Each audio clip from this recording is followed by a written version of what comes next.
আজ আমরা জানব বিশ্বের প্রাচীনতম বিশ্ববিদ্যালয় নালন্দা সম্পর্কে, যার খ্যাতি সারা বিশ্বব্যাপী এতটাই সম্প্রসারিত ছিল যে বিদেশ থেকে মানুষজন এখানে শিক্ষালাভ করতে আসতেন। এখানে ছিল বিশ্বের সর্ববৃহৎ প্রাচীনতম লাইব্রেরি। চলুন শুরু করা যাক আজকের ভিডিওটি। খ্রিস্টীয় ৫ম শতাব্দী থেকে আনুমানিক ১২০০ খ্রিস্টাব্দ পর্যন্ত নালন্দা মহাবিহার ছিল প্রাচীন ভারতের মগধ রাজ্যে অবস্থিত একটি খ্যাতনামা উচ্চশিক্ষা প্রতিষ্ঠান কেন্দ্র। ঐতিহাসিকগণ যাকে বিশ্বের প্রাচীনতম বিশ্ববিদ্যালয় হিসেবে চিহ্নিত করে থাকেন। অধুনা ভারতবর্ষের বিহার রাজ্যের রাজধানী পাটনা শহরের প্রায় ৯৫ কিলোমিটার দক্ষিণ পূর্বে এর ধ্বংসাবশেষ দেখতে পাওয়া যায়।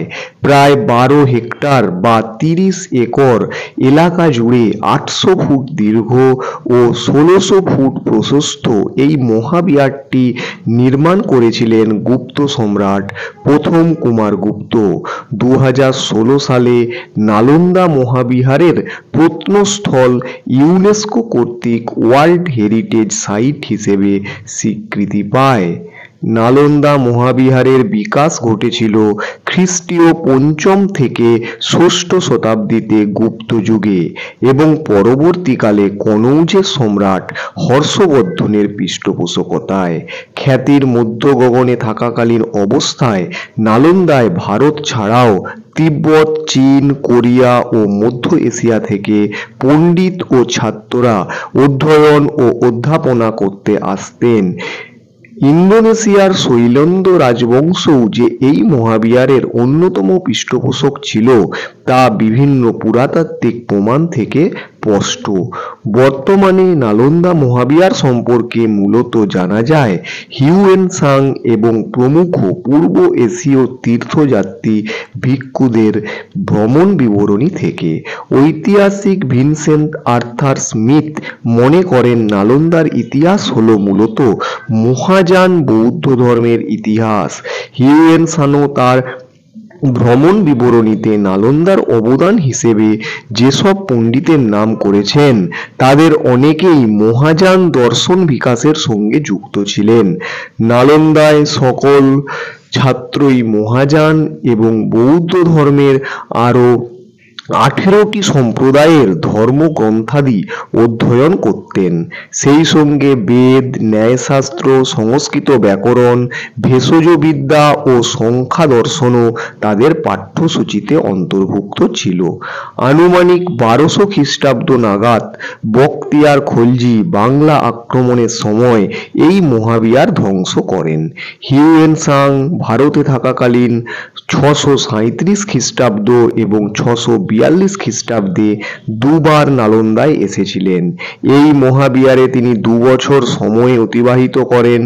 নালন্দার তৎকালীন অধ্যক্ষ শিলভদ্রের অধীনে তিনি অধ্যয়ন করেন। বৌদ্ধ শাস্ত্র ছাড়াও তিনি নালন্দায় ব্যাকরণ, ন্যায়শাস্ত্র ও সংস্কৃত ভাষা শিক্ষালাভ করেছিলেন।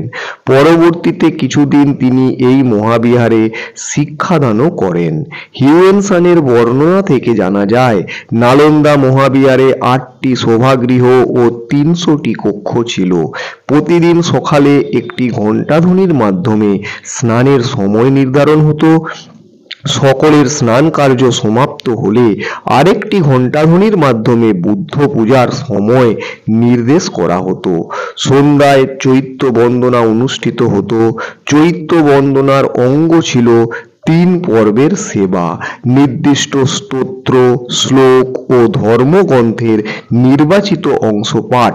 এই অনুষ্ঠানটি সাধারণত মহাবিহারের কেন্দ্রস্থলে অনুষ্ঠিত হতো। খ্যাতির মধ্য গগনে থাকাকালীন সময়ে এখানে প্রায় ১০,০০০ ছাত্র ও ২,০০০ শিক্ষক ছিলেন। এই মহাবিহারে ছিল বিশ্বের প্রাচীনতম সর্ববৃহৎ গ্রন্থাগার। ৩টি বহুতল বিশিষ্ট ভবনে এই গ্রন্থাগারটি অবস্থিত ছিল। ভবনগুলির নাম ছিল রত্নসাগর, রত্নদধি ও রত্নরঞ্জক। এই মহাবিহারে ঠিক কত বই ছিল তা জানা না গেলেও অনুমান করা হয় যে এখানে লক্ষাধিক গ্রন্থ ছিল। ভারতবর্ষ থেকে বৌদ্ধ ধর্মের অন্তর্ধানের সঙ্গে সঙ্গে নালন্দা মহাবিহারের গুরুত্ব কমতে থাকে।